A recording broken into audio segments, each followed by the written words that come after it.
Assalamualaikum warahmatullahi wabarakatuh. Perkenalkan, nama saya Sifa Syamratul Fuadah, NIM 311180072, kelas 2B Farmasi, Stikes Bakti Tuna Susada, Tasikmalaya. Di sini saya akan memaparkan materi tentang interaksi obat dengan hasil laboratorium.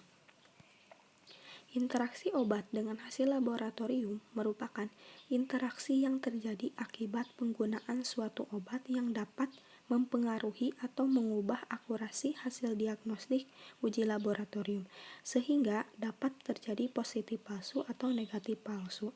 Hal ini dapat terjadi karena adanya interferensi kimiawi. Adapun contoh beberapa uji laboratorium dan contoh obatnya. 1. Alkalin fosfat. Uji untuk alkalin fosfat dilakukan untuk mendiagnosa penyakit-penyakit liver atau tulang, dan atau untuk melihat apakah pengobatan untuk penyakit tersebut bekerja. Prinsip kerja dari alkalin fosfat ini dengan melihat kadar alkalin fosfat. Semakin tinggi tingkat alkalin fosfat di dalam darah, maka dapat menjadi indikasi adanya penyakit dalam liver atau tulang. Contoh obatnya yaitu parasetamol. Karena parasetamol ini dapat meningkatkan angka alkalin fosfat. Yang kedua, bilirubin atau pigmen empedu. Bilirubin merupakan hasil akhir metabolisme yang secara fisiologis tidak penting. Namun bilirubin juga merupakan petunjuk adanya penyakit hati dan saluran empedu. Contoh obat. Yang pertama, phenobarbital. Phenobarbital dapat menurunkan kadar bilirubin, dan phenobarbital dapat meningkatkan aktivitas glukuronil transferase. Yang kedua, estrogen dan steroid anabolik. Estrogen dan steroid anabolik dapat meningkatkan kadar bilirubin dan dapat menyebabkan penurunan ekskresi bilirubin. Yang ketiga, adapun obat dengan mekanisme yang sama yaitu halotan, isoniazid, dan klorpromazin. 3. Glukosa atau kadar glukosa darah. Adapun obat-obat yang dapat mempengaruhi glukosa yaitu yang pertama, atenolol. Atenolol dapat menurunkan konsentrasi glukosa. Yang kedua, kortikosteroid dalam golongan glukokortikoid. Kortikosteroid dapat meningkatkan konsentrasi glukosa. Blood urea nitrogen atau BUN. Tes ini digunakan untuk melihat apakah ginjal bekerja dengan baik atau tidak, di mana pada fungsi ginjal normal.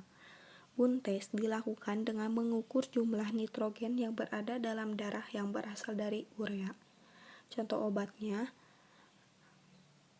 furosemid dan vankomisin dapat meningkatkan kadar blood urea nitrogen, sedangkan piroxicam sedikit dapat meningkatkan kadar blood urea nitrogen. 5.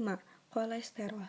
Kolesterol dapat dipengaruhi oleh obat, asam askorbat atau vitamin C. Vitamin C dosis tinggi dapat menurunkan kadar kolesterol.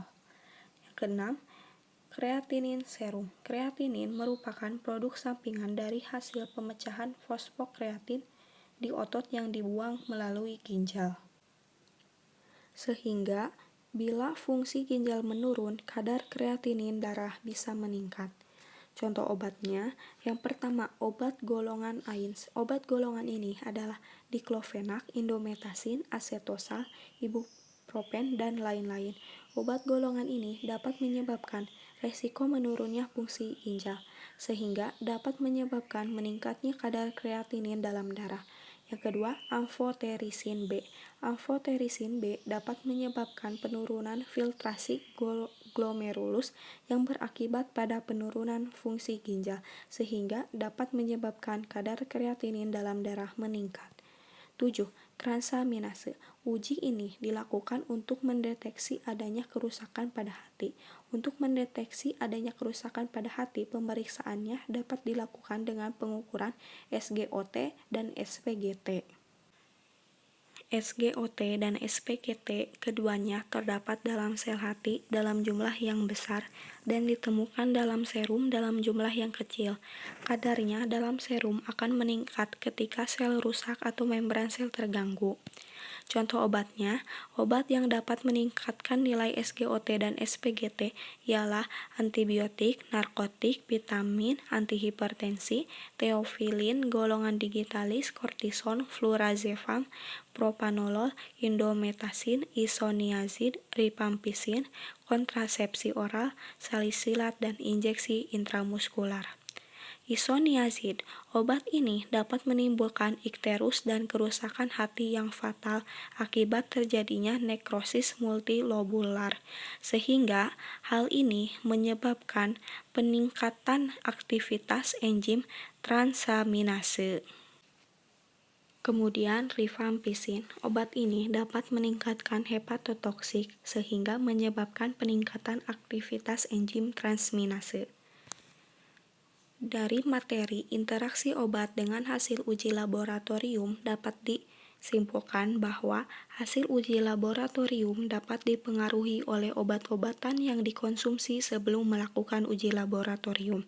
Sebaiknya, apabila sedang mengonsumsi obat-obatan, jika akan melakukan uji laboratorium dapat dihentikan terlebih dahulu, agar hasil dari uji laboratorium lebih akurat.